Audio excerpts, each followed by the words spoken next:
You know how I do it. This is Candy Lowe Tea Time, Tea and Conversation. I want to thank all the candidates that did come out today for Tea and Conversation. We had a great group of people at Country Kitchen, 2910 East Dr. Martin Luther King Boulevard, Robin Lockett.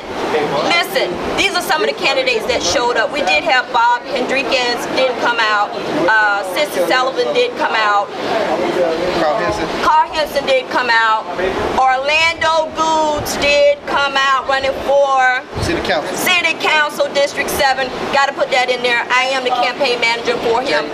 Jackie Coffee Leak did come out today. Someone else did come out today. Ella Coffee. Someone else come out. I want to make sure that we know that they did come out today for Tea and Conversation. Tea and Conversation is every second and fourth Saturday of the month at Country Kitchen. Again, 2910 East Dr. Martin Luther King Boulevard. I want to thank Christopher Cano, Christine Quinn, Melissa Polo, Alan Clendenden, Terrence Lenoir, and Todd Jones. How could I forget that? Thank you so much. We meet at Mosey. Everyone's invited. You don't have to be a Republican to come to our meetings. We're open. We're transparent. And then we have a great event on July 21st. It's called Unifying for America. And Candy, I think I sent you the information yesterday on that. She can disperse it.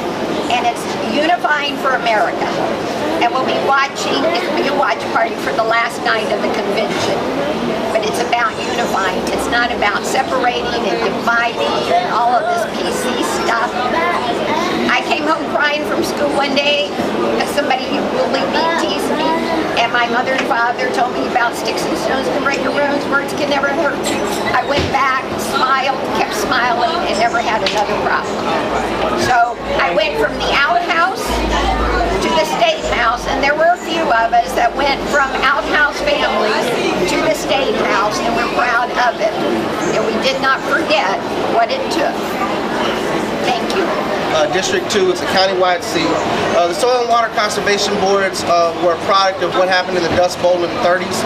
We've had ours in Hillsborough County since 1946, and we don't have any regulatory power, but we do work closely with the federal government, and the job of the board is to create a voluntary program in which our farmers, those who use our agricultural resources, those who are using up our water, our soil, our natural resources, that we protect them, and that we put forward, the type of policies and the advocacy that is necessary to make sure that we have things like clean drinking water, that we have sustainable policies.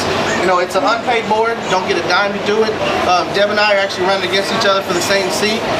But the one thing that I can tell you is that if I'm in this office and I'm in this seat, I'm going to use it to the best of my abilities to advocate to ensure that our communities are protected, that our resources are protected, that our elected officials admit that climate change is real, that our elected officials admit that we have serious problems in Florida. There's no reason you should go to the beach and worry about your leg getting eaten off. There's no reason why you shouldn't be able to drink the water out of your tap and think that it's going to give you cancer or poison. So as I said, please, if you want to know more, hit me up anytime. You can find me on Facebook. You can get my phone number here. I'm more than happy to speak to anyone anytime about any of these issues. The one thing that you can count on is that I will always keep it real with you, and I will always be an advocate for our communities.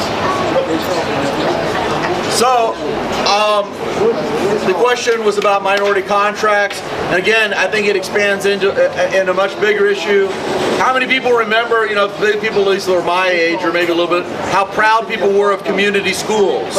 You identified with the school that was in your community, and people took ownership in that, and they supported that community school. Well, some of that actually goes right into the contracting. There's no excuse in the world that we should not be looking to our own communities when we're awarding contracts. We need to have ownership from the local folks to make sure that all of these schools, regardless of zip code, regardless of neighborhood, are supported by their communities. I think that the school system and the school district has a lot of work to do in contract awarding. schools up so that you don't look at a school in this area and see litter on the ground when you go to another zip code or you go to another district and you see schools that are shining examples of architecture and infrastructure. All of our schools should be up to a standard that promotes learning, that people are proud of and they want to attend. If we don't do that, if we don't take ownerships in our community schools, we're going to lose the battle to charter schools, private education. We need to compete. We need to make sure that every one of these schools are performing at the highest possible level. And one last thing, we need to get rid of this ridiculous testing and this grade score process that the legislature has shoved down our throat, because I'm telling you right now, you cannot grade a school on a simple letter code and judge a community by that letter grade.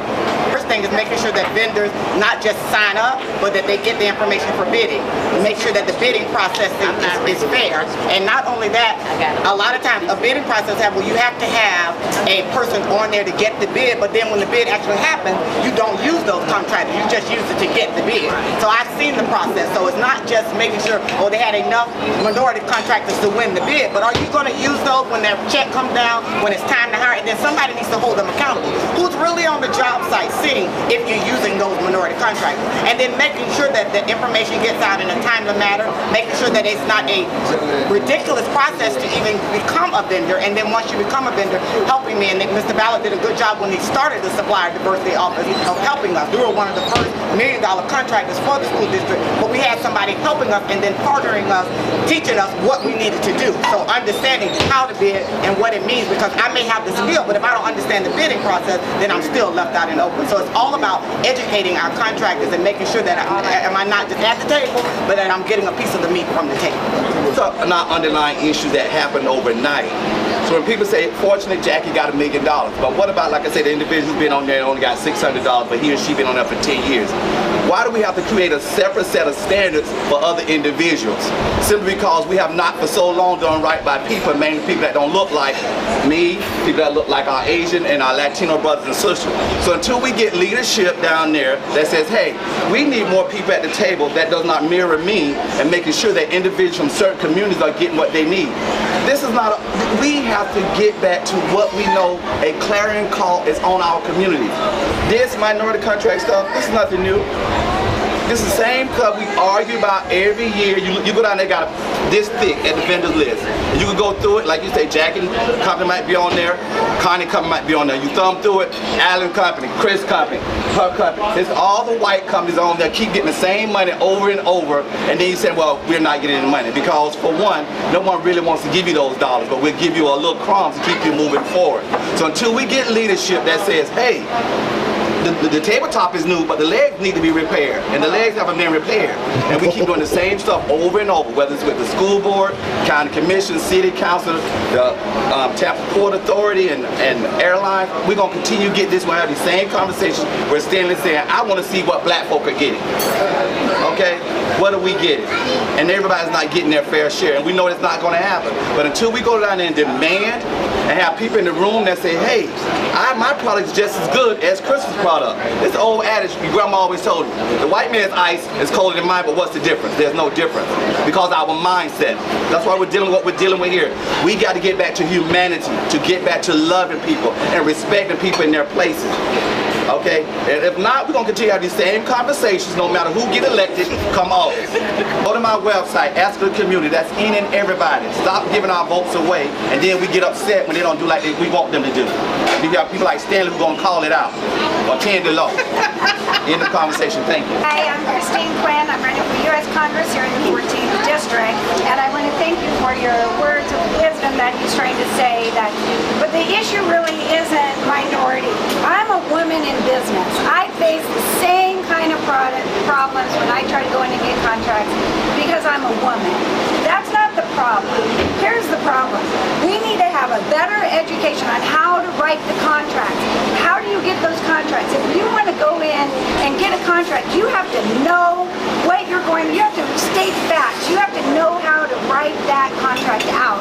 You can't just go in there and say, well, I'm black and I'm sorry, I'm not getting this, and you're discriminating. That's not going to get it. Or I'm Hispanic and you should give it to me because I'm Hispanic.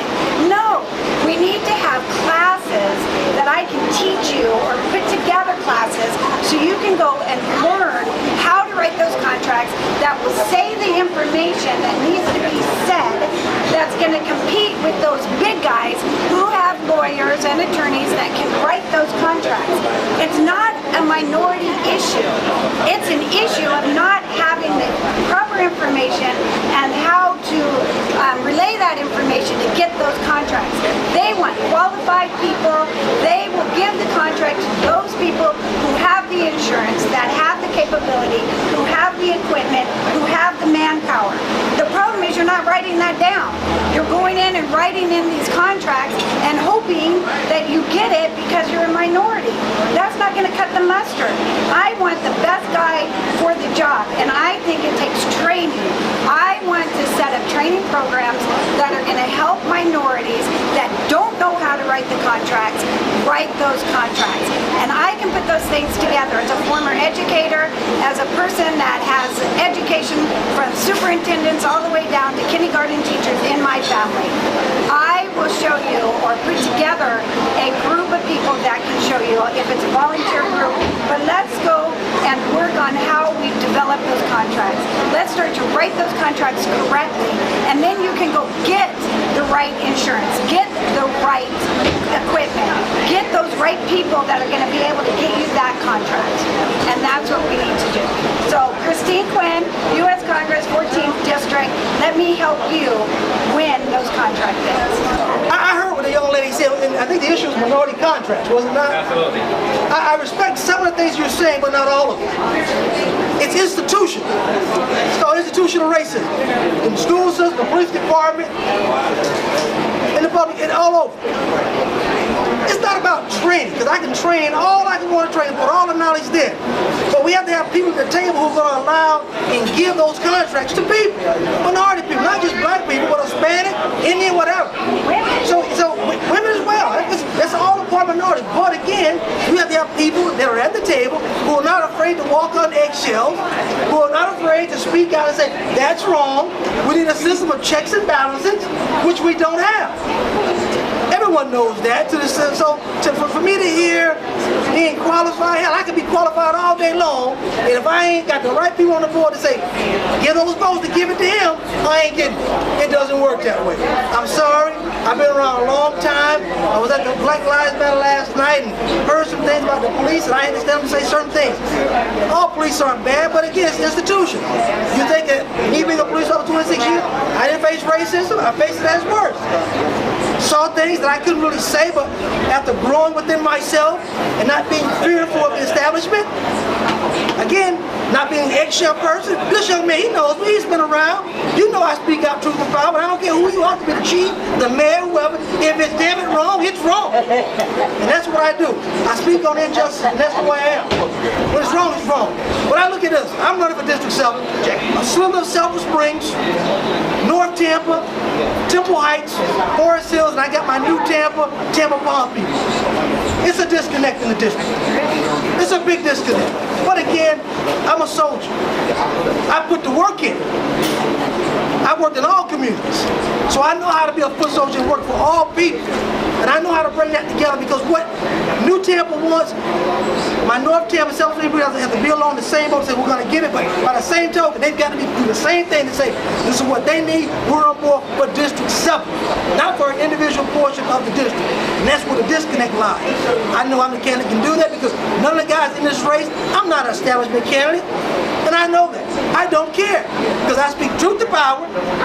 None of them have been behind the doors I've been in and walked. None of them had anybody die in their arms and say, tell my mom I love them. None of them ever taken anyone's children away from them. Child said, I'm hungry, can you feed me, Officer Goods? Or me seeing officers double charging African Americans, white folks. And I just go back and say, don't do that, that's not right. So I understand, because I've been behind those doors. Me being on that council, it'll be a different type of council, because I can assure you, I'm just not going to let anything walk here, walk there. I'm not afraid of the mayor. I'm not afraid of the councilman. I'm not afraid of people, because I've dealt with people. I understand people, because I've been behind the doors. I've got to go. Thank you for the time. Thank you, Ms. Lowe. First Circuit Court Judge, Group 24. A description of my job is circuit court judges hear 5 different areas of the law. They hear civil matters that are over $15,000. They hear juvenile dependency and delinquency cases. They hear family law matters that include child custody and divorce. They hear criminal matters that are all felonies, including death penalty cases. And then they also hear probate matters, which are wills, trusts, estates, and those types of things. Thank you. Thank you. Wait, what district are you? It's countywide, non-partisan countywide. Okay, got it. 14 years old, and my mom was explaining to us, we just live in one world. There's only one world, and life is but a stage, and we are all just pawns upon that stage. So what position do you want to be on that stage? Do you want to be the person opening the curtains? Do you want to be the person putting on the lights? Do you want to be the person in the opera, or singing, or doing the music? Where do you want to be on that stage? And I said, well, I want to be in front. You know, I'm like 12 or 13 in pigtails and braces. And I said, I want to be the queen bee. And my mom goes, well, you know what happens with the queen bee? And I said, no. And she says, well, the queen bee makes the hive sweet. But if the queen bee doesn't do her job, what do the other bees do? Do y'all know what they do? They kill her. So if the queen bee isn't doing her job and she becomes lazy, they tear her apart. Go Google what a bee does, a hive will do to the queen bee if she becomes lazy. They'll tear her apart. So now 45 years later, the lights just came on and I figured out what that is. We don't need term limits. If they're the queen bee, you're the bees, we just have to tear them apart and get them out of there because they're not doing their job. And that's why I'm running for Congress. I have never run for politics before, but the only way that I can effectively make change and effectively help everybody in the community is to go run for Congress, because that's where the laws are made, that's where the power is, and I'm tired of it. I really am tired of it. When I can't get things done, and I'm a woman in business, and I'm trying to help other women in business, I want to work hard, and I will fight for everybody's rights, and if I don't, guess what? You're the bees. You can come in and tear me apart and take me out, right? Commission, unlike school board, constitutional officers are at the top of the food chain. They don't have a committee to make decisions for. I will be actively looking for opportunities to contract with minorities, because God forbid we should have to eat bologna sandwiches on white bread every day, right? So the current office has actually already been chastised by WTMP on this issue. I will fix that. But you have to go with the lowest bid. Not an option. I will go with the best bid, not necessarily the lowest bid. Okay, that's it. All right? Does that make sense? Yeah, but I'm a straight shooter. I'm not a politician. I'll tell you what I'm going to do is I'm going to use common sense like I would if I was buying for myself. Okay? So if the lowest bid is going to get us a bad outcome, then it was wasted money. So I will go with the bid that makes the most sense. I don't want people to bid fairly. I want them to bid competitively, but I want them to bid in a way that's going to actually provide something productive that benefits everybody. And I think we all win if it's like you said a minute ago, it's all about common sense. Value the opportunity to come and speak to folks in this kind of an environment. I wanted, for those of you, there's a lot of people in this room that know me and I've had long-standing relationships with, a lot of folks that maybe don't. I will tell you I'm one of those folks that I'm not a Johnny-come-lately. For 42 years I've been specifically involved. I have walked the walk and talked the talk. How I grew up, where I came from is the same place that many of you folks grew up and came from. I've been there. I've done for 42 years. I've done nothing but help other folks. I've been around and been available, and I promise you, as a school board member representing all of Hillsborough County, I'm going to work with who you trust to elect in this district as an equal partner to make sure that this district rises to the level that it needs to be, and we make the moves and the improvements so that every person in this district is proud of their schools, and every child that graduates from the schools in this district district has the best education opportunity that they could possibly have, and that we change not just Hillsborough County, but we change the world with the next generation. I mean, I've sat here through this meeting, and thank you to Candy for the tea time. I've heard a lot from a lot of candidates, and you know, most candidates stay out of other races because they got their own race to follow. My race, on the other hand, is an unpaid race, and for me, I'm running for this race to be a voice for our community. And some of the things I heard today really concern me in regards to about we need to be a colorblind society and that we need to go back to the way things were. Some folks are talking about how it was when their parents were. I don't recall Tampa in the 60s being colorblind. And some people talking about how, oh, well, we came here for prosperity and this and that because our countries were bad. But last I checked, a lot of countries were just fine until folks were stolen and brought here to the Caribbean and to the Americas. So these are the things that really have bothered me today to hear from some of these candidates and some of these leaders in the community. Huh? She's not a candidate. Yes, she running against me for soil and water. Oh, really? Yeah, so I feel the right to go ahead and speak on this. As a leader, our communities need to have a voice, and you need to elect leaders that are willing to be the voice of the community and recognize that we do have systemic issues with racism, that we have systemic issues with inequality, and it matters. It really does matter. And protecting our families and protecting our communities, no one should be ashamed of that. And in the end, you know, I was just talking to Reverend Dixon, we talk about the Second Amendment and how it's supposed to protect all Americans, but many of these gun laws are set up to ensure that minorities don't have access to protect themselves. And that's a shame. And we need to make sure that if this country is going to stand by its ideals, that we stand by the letters that are written in that Constitution. Because last time I checked, when it was written, some of us in this room weren't even considered 100% human. And that's not right. I'm Christopher Kano, and I'm running for Soil and Water District 2. Thank you for your vote. Well, you know how I do it. This is Candy Lowe Tea Time, Tea and Conversation. I want to thank all the candidates that did come out today for Tea and Conversation. We had a great group of people at Country Kitchen, 2910 East Dr. Martin Luther King Boulevard, Robin Lockett.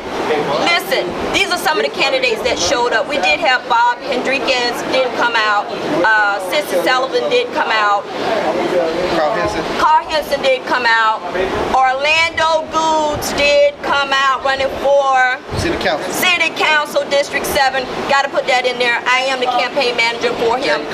Jackie Coffee Leak did come out today. Someone else did come out today. Ella Coffee. Someone else come out. I want to make sure that we know that they did come out today for Tea and Conversation. Tea and Conversation is every second and fourth Saturday of the month at Country Kitchen. Again, 2910 East Dr. Martin Luther King Boulevard. I want to thank Christopher Kano, Christine Quinn, Melissa Polo, Alan Clendenden, Terrence Lenoir, and Todd Jones. How could I forget that? Thank you so much.